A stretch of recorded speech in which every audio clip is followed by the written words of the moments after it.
Hi everyone, today we're taking a look at another one of the classic Chuggington toy lines. This is the Chuggington Die Cast line. This was the first toy line officially released for the Chuggington TV show, and as you can probably tell by the names, all the trains are made of die cast metal. It was probably the most expansive line, as it had the most characters, the most sets, the most track packs, and probably the most functional original lines. It was rebranded not too many years after it originally launched as Stack Track with a more functional track system, and I think that's kind of when the line got a bit better, but it did kind of lose its focus a little bit at the same time at that point as well. But this line is pretty good, and we'll have a quick look at it today, and we'll have a look at all these wonderful play sets that I have lined up here. These are the 3 sets that I have, and I think they're the 3 biggest main stage showcase sets as well. So let's have a look and see how they work. Now before we dive too much into the sets, I just want to talk about the engines. And the engines I have here, I have Leafy Brewster is one. I have an actual Brewster up here on the Repair Shed set. But this is a Leafy Brewster. I've also got a Soap Suds Coco. I've got a Muddy Wilson somewhere. I've got a regular Wilson somewhere too, just not here at the moment. So I can't show that off, but I do have a big Wilson kind of behind. But these are the actual die-cast trains. They are really sturdy trains.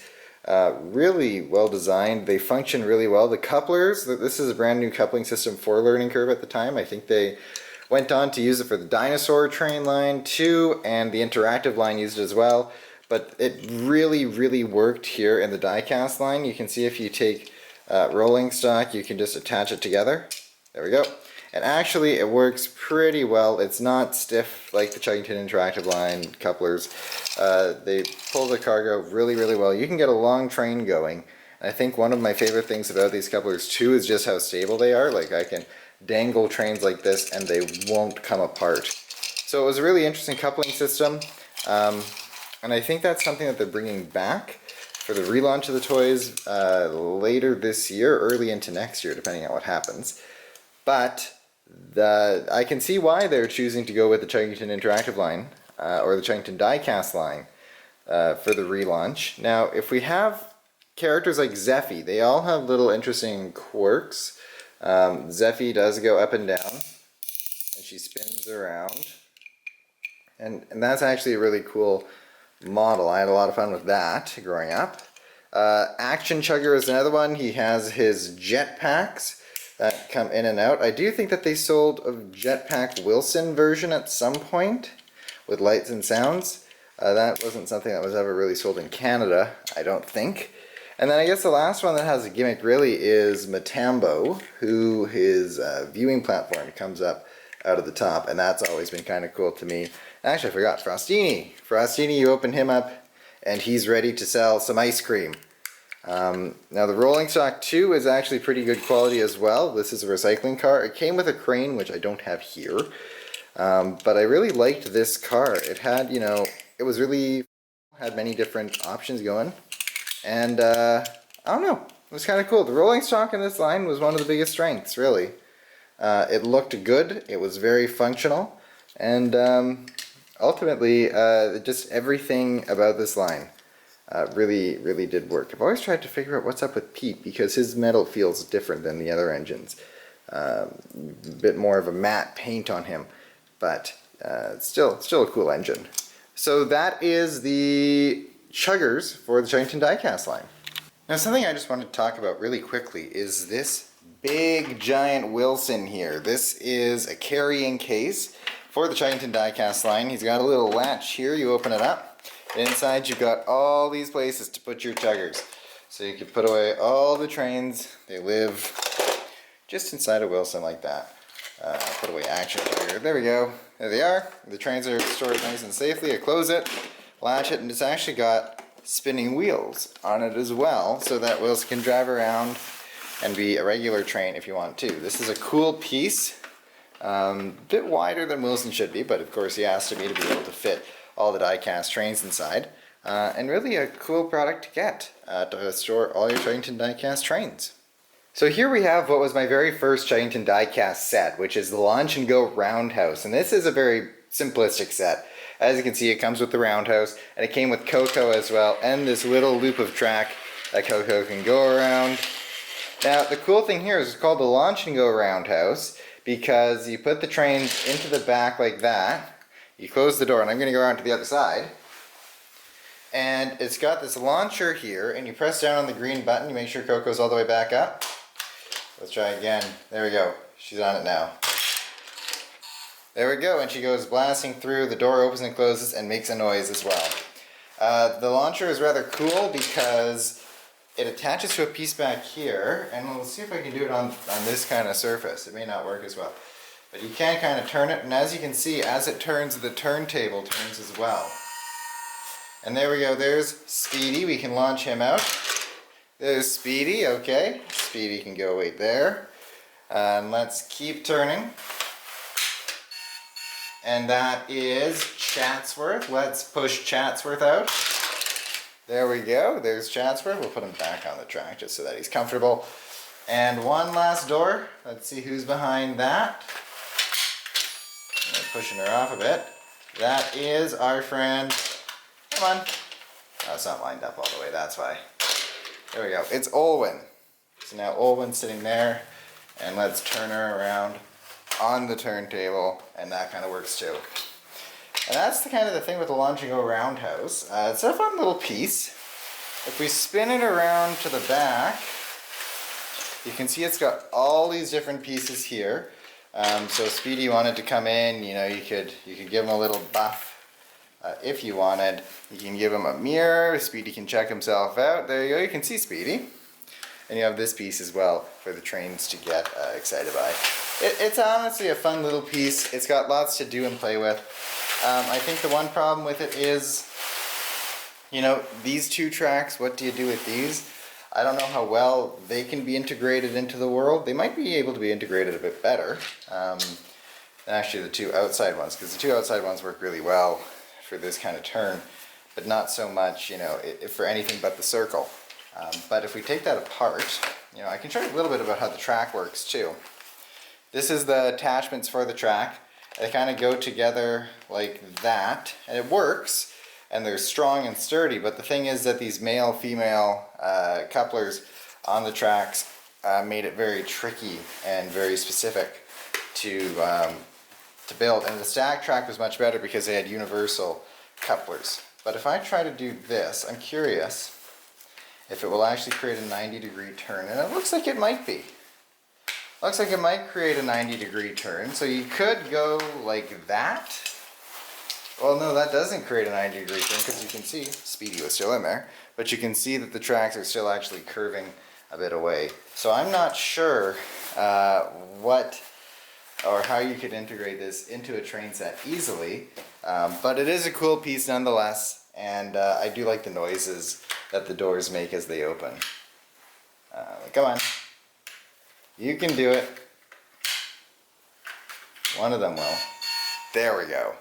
Alright, and we have our next playset here, which is the repair shed, and I forget what it's actually called, but it came with Brewster. I think this is the original Brewster that it came with. You can see he's got some damage to him just from some play. And this is a pretty cool set. I think the thing with it is that it actually took me quite a while to set it up again. I had to go find some pictures because I didn't remember where all these specific pieces had to go, but I figured it out now. It's got this rotator. Pull down on the handle, he rotates, and you can have this little fixer here. You just kind of go and you fix up Brewster. You can pretend, I guess. How it works is Brewster starts up here at the chug scan, which scans him as, you know, as he sits waiting to be fixed. They figure out what's wrong, and you send Brewster down. Come on, Brewster. Onto the rotator. He does that. Then you come on down to the chug wash. A nice little fix. And there's actually a little yellow platform in here that Brewster sits on, so you can send him through the chug wash. And these are kind of, they're like rubber, I want to say. They're like rubber. They're very squeezy and very soft. They won't damage your trains at all. Then Brewster comes out here to go enjoy other adventures in Chuggington. This is a cool set. I think it retailed for a pretty reasonable price. You know, and there's a few different things you can do here. I think my problem with it too is, you know, it just doesn't build into the world that easily because it is its own separate thing, but you could definitely have a switch track that led into that as well. Okay, so what we have here now is called the Training Yard Stunt Set, and this was the big tentpole piece for the Chuggington Die Cast line. But to be honest with you, it was something I was never that interested in. It was never my favorite piece, you know, because it's trying to turn trains into Hot Wheels a little bit, and I have a feeling that might be one of the reasons why the line didn't work out that well, and why they had to change it to Stack Track. But it is a cool piece. My problem with it is that, you know, well, how it works is the train comes down here around the loop through this launcher and then it does a loop-the-loop. It comes out of this way too fast. And that's why I've put a pillow of Peter Capaldi up there. That's something I got from a Doctor Who thing. And just to stop the trains from flying off this set, I've had to shoot off the set a little bit again because this is just huge. So I'm using Coco here, Soap Suds Coco, because the set came with Wilson, and again, I'm not sure where my Wilson went. So what we'll do is we'll set up these mail bags here. We'll make sure the switch is set to the right way. It can go here, but they never made anything that actually extends onto here. So we'll set it to go through there. We'll close up the mud, and we'll switch it on. And there's a little green launcher on this side. We'll press it down. And we'll let Coco go. There we go. We'll do it again, just so that you can see.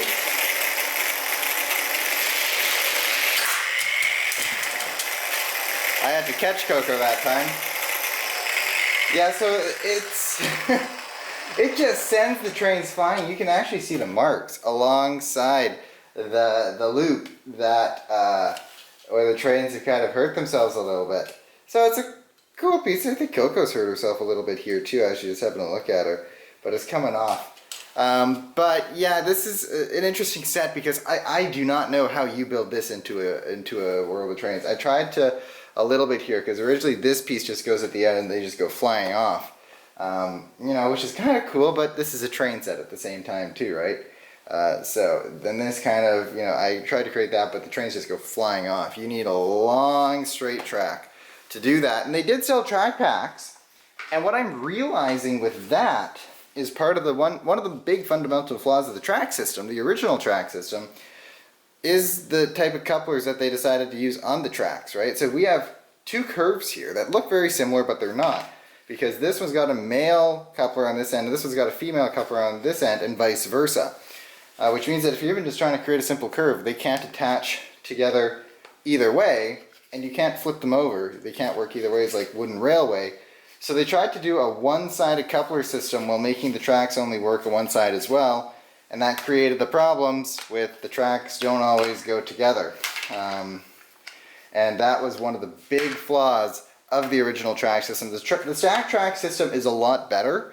It worked much nicer, but again, they still, even then, lost kind of the point of what a train set's supposed to be. It seems like with the new direction of the relaunched line under Alpha Group, that they are starting to understand that a bit better, which is great. This was a really interesting, weird set because it was out of the blue, and it doesn't really fit into the world of Chuggington. It's just Hot Wheels, really. And how do you put that into a train set? So I kind of get why it didn't work. But this is the Training Yard launch loop set, stunt set, whatever it is. So that about wraps up this look at the Chuggington Die Cast line. I've actually found out that this loop set, this switch, actually can run straight into the repair shed. So I have Brewster up here ready to go. I'm going to hit the green launcher. He's going to head on down, and he's going to go straight into the chug scan, and it'll come back down onto the rotator. And look at that. That actually works. But yeah, I've created a little layout here. I do get why the track system didn't really resonate with kids. There were quite a few issues with just how the tracks attach together, but the trains themselves, the rolling stock themselves, was excellent. And the Stack Track line was a big improvement, just it did kind of steer away from being a train set again, which was probably the wrong direction to go. I'm excited that Alpha Group has chosen the die-cast line as a line to relaunch with a better design track system. That'll be exciting to see, and I'm excited to see these toys come on shelves again. But until then, this is a look at the classic Chuggington die-cast line, and I hope you all enjoyed this video, and if you can get your hands on some of this stuff, go for it. It's really quality toys you got right here.